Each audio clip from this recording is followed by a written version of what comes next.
Pourquoi je pense que ce coach est complètement à côté de la plaque? Et je lui ai signifié. La dernière fois, j'ai échangé avec un coach sur Messenger avec qui j'ai connecté.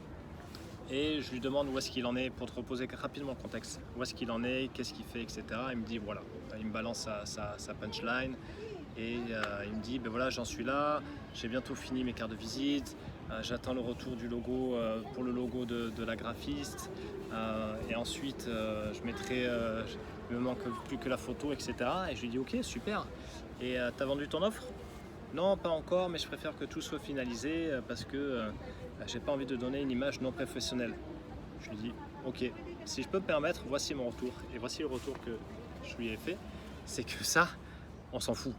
En fait, on s'en fout. Parce que ton boulot en tant que coach, en tant que thérapeute, en tant que pro de l'accompagnement, c'est pas d'avoir un beau logo. Certes, ça peut aider à un stade plus développé.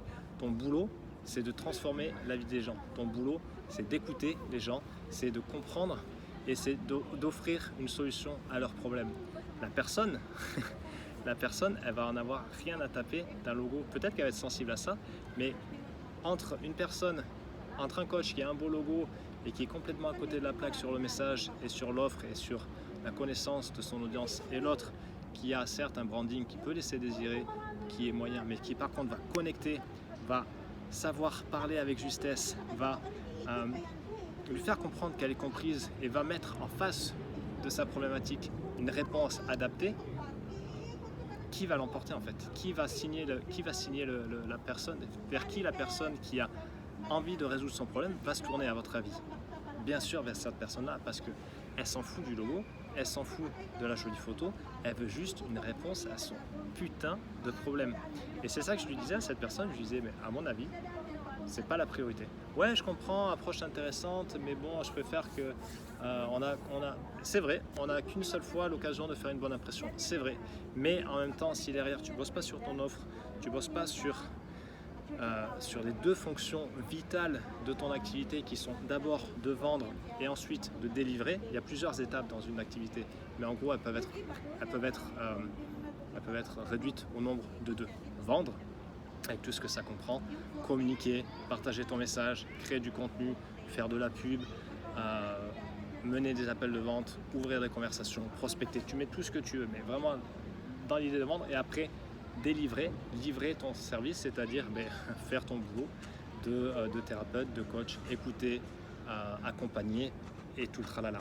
C'est les deux fonctions vitales. Mais si tu t'occupes que de livrer avant de vendre, quelque part à un moment tu vas rien avoir à livrer vu que tu n'auras pas de clients. Et si tu t'occupes de la photo, du logo, tu payes le graphiste, le site web, etc., tu es complètement à côté de la plaque. Donc vraiment, message pour toi, si au cours de ta semaine, ta priorité n'est pas soit de vendre, soit de délivrer, revois tes priorités. Okay, et au cours de la journée, à la fin de la journée, quelles actions j'ai menées pour réellement, de façon concrète, développer mon activité? Est-ce que réfléchir à un logo, alors que je n'ai pas encore trouvé de client, donc je n'ai pas validé mon concept, donc en fait j'ai tout à construire, est-ce que c'est vraiment la priorité? Je ne crois pas. Après, bien sûr, la question du branding, du positionnement, de comment se démarquer sur le marché, etc. Bien sûr que c'est important, parce qu'à offre égale, on part toujours chez quelqu'un qui nous inspire le plus. Et par exemple, moi, ce que je propose, je ne vais pas me leurrer, je ne vais pas vous leurrer, on est des dizaines à le proposer. Sauf que si les personnes viennent vers moi, c'est parce qu'elles préfèrent mon énergie à quelqu'un d'autre, et inversement, si elles vont vers d'autres personnes, c'est qu'elles ne peuvent pas me piffrer ou que je leur suis totalement indifférent. Et tant mieux, c'est qu'on n'était pas fait pour travailler ensemble et avancer ensemble. Mais vraiment, faites pas cette erreur. Alors, je le vous moment, le tutoiement, fais pas cette erreur et concentre-toi sur ce qui compte vraiment aujourd'hui. Satisfaire tes clients quand t'en as, trouver tes clients quand t'en as pas, et même quand t'en as, parce que sans clients, pas d'argent, pas de trésorerie. L'argent, c'est l'oxygène de toute entreprise, et surtout, tu vis pas de ton activité et c'est frustrant. Donc à toi de jouer. Est-ce que tu veux te cacher? Peut-être que c'est aussi par rapport à des peurs, je sais pas. Pose-toi la question, mais à toi de voir si tu veux, comme moi à mes débuts, je faisais énormément d'actions, mais dans le vent, parce que j'avais un peu les chocottes, un peu beaucoup.